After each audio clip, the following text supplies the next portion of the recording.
Before motion sensors, before security lights, before warning signs on iron gates, protection came from something far older and far quieter.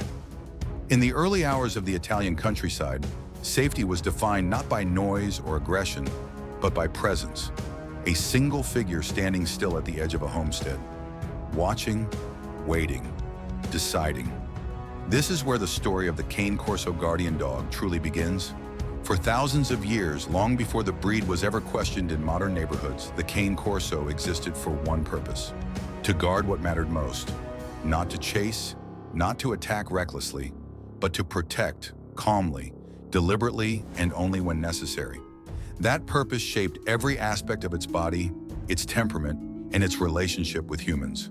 To understand why so many people today ask, is the Cane Corso dangerous? We first have to understand where this dog comes from. Historical records trace the Cane Corso back to ancient Rome, where powerful Mastiff-type dogs, known as Canis Pugnax, accompanied soldiers and guarded rural estates. These were not animals bred for spectacle. They were selected for reliability under pressure.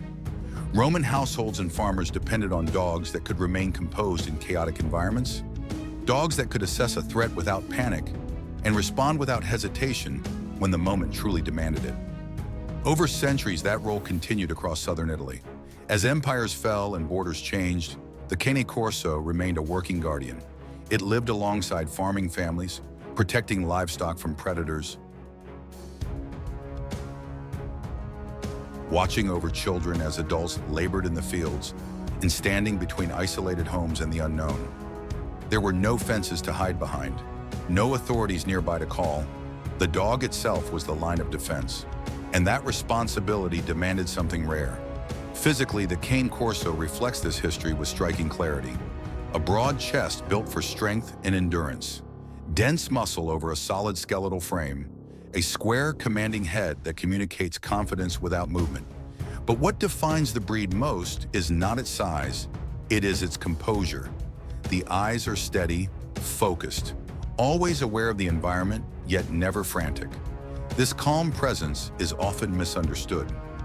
In modern society, where we associate danger with stillness and silence, many people assume that a quiet, powerful dog must be unpredictable. But behavioral science tells a very different story. Guardian breeds as the Cane Corso evolved under selective pressure that favored emotional stability over impulsivity. Unlike herding dogs, which are bred to react instantly to movement, or hunting dogs driven by pursuit, guardian dogs were bred to hold ground. Their job was not to escalate situations, but to prevent them. This distinction matters.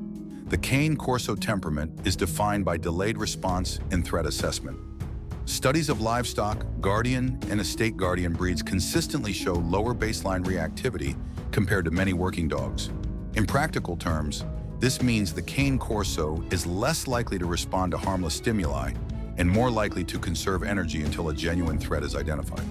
This trait made the breed invaluable in rural environments, and it remains one of the most misunderstood aspects of the dog today.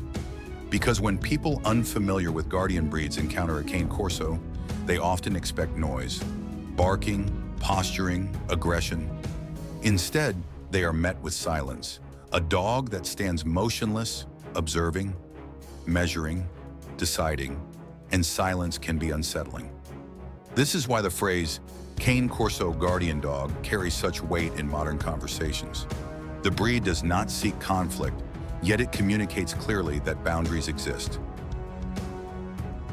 Historically, that message alone was enough to stop trouble before it began. A stranger approaching a property would see the dog first, not lunging, not barking wildly, but standing firm. That presence served as a deterrent far more effective than chaos. Importantly, the Cane Corso was never meant to act independently of humans. Its role was always tied to family and territory. Generations of selective breeding favored dogs that bonded deeply with their households and responded to human leadership. Those that acted without discernment or failed to respond when necessary were not passed on. This balance is critical to understand, especially for modern viewers considering whether the Cane Corso is the best guard dog for family environments. Because the truth is this, the Cane Corso is not inherently dangerous, but it is inherently serious. A dog bred for responsibility requires responsibility in return. When placed in environments without structure, leadership, or clear boundaries, even the most stable guardian breed can become uncertain, and uncertainty, not aggression, is where problems often begin. This is why modern experts emphasize that powerful guardian dogs are not suitable for every owner, every household, or every lifestyle. That reality does not diminish the breed, it defines it. Historically, the Cane Corso earned trust not through intimidation, but through consistency.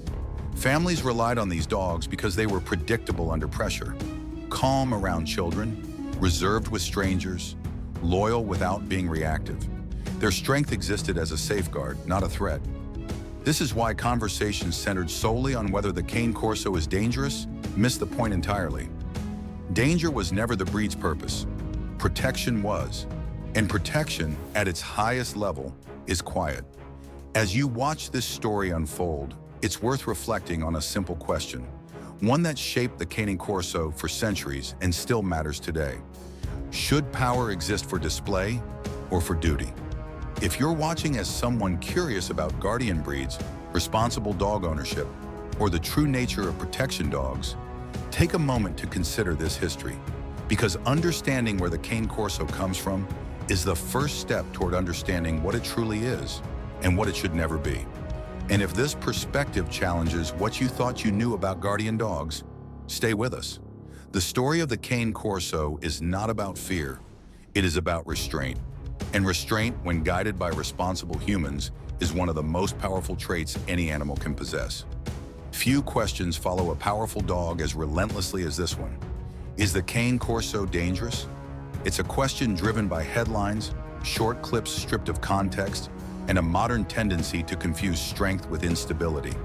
But to understand the truth, we must step away from emotion and look closely at behavior. Because what defines a Cane Corso is not aggression, it is judgment. In canine behavior science, aggression is not simply force, it is reactivity without evaluation. True aggression is impulsive, poorly regulated, and often disconnected from real threat. Guardian breeds, however, evolved along a very different path. Their survival depended on the ability to wait, observe, and decide. This distinction is critical when discussing the Cane Corso temperament. Unlike herding dogs bred to react instantly to movement, or protection sport dogs trained for rapid engagement, the Cane Corso belongs to a class of guardian dogs whose primary function is deterrence. Their nervous systems are tuned for sustained awareness, rather than constant arousal. Studies comparing guardian breeds to high-drive working dogs consistently show lower baseline reactivity and stronger inhibitory control, traits that reduce unnecessary escalation. In simple terms, the Cane Corso does not rush toward conflict. It pauses. This pause, often misread as tension or threat, is actually the breed's defining strength. It is the moment where assessment occurs. Is this movement meaningful? Is this presence familiar? Does this situation truly cross the boundary that requires action? For centuries, this capacity for delayed response protected rural families across southern Italy. A Cane Corso that reacted too quickly endangered livestock, children, and neighbors. A Cane Corso that failed to respond when needed put entire households at risk. Only dogs capable of discerning the difference were trusted and bred. That legacy still shapes the modern Cane Corso guardian dog. When people encounter the breed today, and especially in unfamiliar environments, the dog's silence often creates discomfort. There is no frantic barking to release tension, no exaggerated display to explain intent, just stillness, eye contact, awareness. Silence in modern culture is often mistaken for danger. This is why comparisons frequently arise between the Cane Corso and other well-known guardian or working breeds. Belgian Malinois, for example, are prized for rapid response and constant engagement. Dobermans are known for alert signaling and perimeter awareness. The Cane Corso operates differently. Its strength lies not in speed, but in presence. Not in pursuit, but in control. That difference explains both the breed's reputation and its frequent misunderstanding. Online searches for "Is Cane Corso dangerous?" often spike after viral clips circulate without context. What those clips rarely show is the environment surrounding the dog. Guardian breeds respond to situations, not just stimuli. Without understanding the dog's relationship to its handler, territory, and routine, isolated moments can appear alarming, but behavior does not exist in isolation. Canine behaviorists emphasize that guardian dogs form exceptionally strong bonds with their households. This bond creates a protective instinct that is deeply contextual. A Cane Corso does not guard everything. It guards what it recognizes as its responsibility: family, territory, routine. This is why the breed is often described as serious. Serious does not mean unstable, it means purposeful. However, this seriousness carries consequences, especially in modern urban settings. The Cane Corso is not a dog that thrives without leadership. Its intelligence and independence require guidance that is calm, consistent, and confident. Without that structure, uncertainty can emerge. And uncertainty, not aggression, is where risk begins. This brings us to a critical point that responsible discussions cannot ignore. In many parts of the United States, owning a powerful guardian breed comes with legal and ethical responsibilities. Insurance requirements, local ordinances, and liability laws often place higher expectations on owners of large protective dogs. These measures exist not because the breed is inherently dangerous, but because its physical capability demands accountability. Responsible ownership begins with honesty. The Cane Corso is not suitable for every household. It is not ideal for first-time dog owners. It is not a casual companion for people seeking intimidation or status. And it is not a substitute for security systems or poor leadership. These mismatches create the very situations that fuel fear-based narratives. When people ask whether the Cane Corso is the best guard dog for family life, the most accurate answer is this: only in the right hands. In structured environments where training emphasizes calm authority, early socialization, and clear boundaries, the Cane Corso often displays remarkable stability. Around children, the breed is typically reserved and watchful. Around familiar adults, deeply loyal. Around strangers, cautious but controlled. The dog does not seek dominance, it seeks clarity. This clarity is what allows guardian dogs to coexist peacefully in society. When expectations are clear, routines consistent, and leadership steady, the Cane Corso's protective instinct functions exactly as intended: quietly, predictably, and rarely. Understanding this reality reframes the conversation entirely. The question shifts from, is the Cane Corso dangerous, to something far more important. Are humans prepared to be responsible guardians of a guardian breed? Because power without guidance is chaos, but power guided by restraint becomes protection. As we move forward, the story of the Cane Corso turns away from myth and fear and toward responsibility, toward the human role in shaping behavior, toward the truth that guardian dogs do not create danger on their own. They reflect the structure placed around them. And in that reflection, the Cane Corso reveals what it has always been. Not an animal driven by aggression, but a living boundary, calm, deliberate, and unwavering when it matters most. When people speak about guardian dogs, they often focus on power, on what the animal can do. But true guardianship has never been defined by capability alone. It is defined by judgment, by restraint, and by the relationship between strength and responsibility. This is where the story of the Cane Corso reaches its most important chapter. Because no matter how impressive the breed's history or temperament may be, the modern Cane Corso exists in a world very different from the one that shaped it. Open farmland has given way to neighborhoods. Generational knowledge has been replaced by online clips. And ancient instincts now live alongside modern expectations. In this environment, responsible ownership is not optional, it is essential. A Cane Corso guardian dog does not thrive on intimidation or dominance. It thrives on clarity, on routine, on leadership that is calm, consistent, and fair. This breed does not respond well to chaos or uncertainty. When expectations are unclear, even the most stable guardian dog can become confused. And confusion is the root of nearly every behavioral problem misattributed to aggression. That is why experienced trainers and behaviorists emphasize a simple truth. The Cane Corso does not need to be controlled through force. It needs to be guided through structure, Structure begins early. Proper socialization during puppyhood introduces the dog to people, environments, sounds, and situations in a controlled, positive way.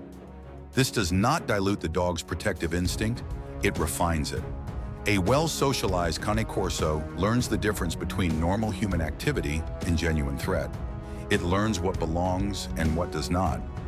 Equally important is leadership. Guardian breeds are not looking for dominance battles. They are looking for direction, calm authority, expressed through consistency rather than confrontation, creates trust. And trust is the foundation upon which the Cane Corso temperament remains stable throughout adulthood. This is why the breed is not recommended for everyone. The Cane Corso is not a beginner's dog. It is not well suited for owners who want a passive companion without training commitments. And it is certainly not appropriate for those drawn to the breed because of fear, status, or the desire to intimidate others.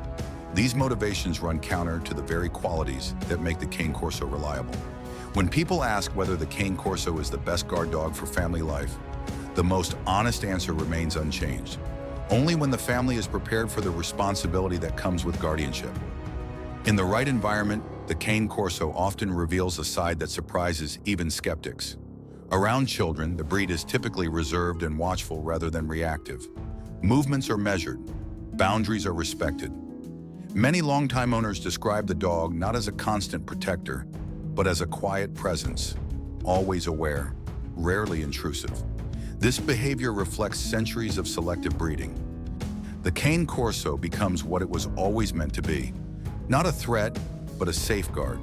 Not a display of force, but a boundary rooted in trust. Its presence alone often prevents conflict, not because it seeks confrontation, but because it represents stability. This quiet effectiveness is the breed's greatest strength. In a world increasingly drawn to noise and spectacle, the Cane Corso stands apart. It does not posture. It does not advertise its power. It simply exists, grounded, observant, and prepared to act only if truly necessary. That is the legacy of a guardian breed shaped by centuries of responsibility. So if you are watching this documentary as someone curious about powerful dogs, consider this perspective carefully. The Cane Corso is not feared because it is aggressive. It is respected because it is restrained. And restraint, guided by responsible humans, is what transforms strength into protection. If this story has changed how you view guardian dogs, or challenged assumptions you've heard before, share your thoughts in the comments. Do you believe powerful breeds require more responsibility than others? Or do you think misunderstanding plays the bigger role? And if you value documentaries that explore animals with respect, science, and context rather than fear, consider subscribing. Here we don't sensationalize the wild, we seek to understand it. Because true guardians do not seek conflict. They stand quietly, so conflict never comes. Thank you for watching, and we'll see you in the next journey.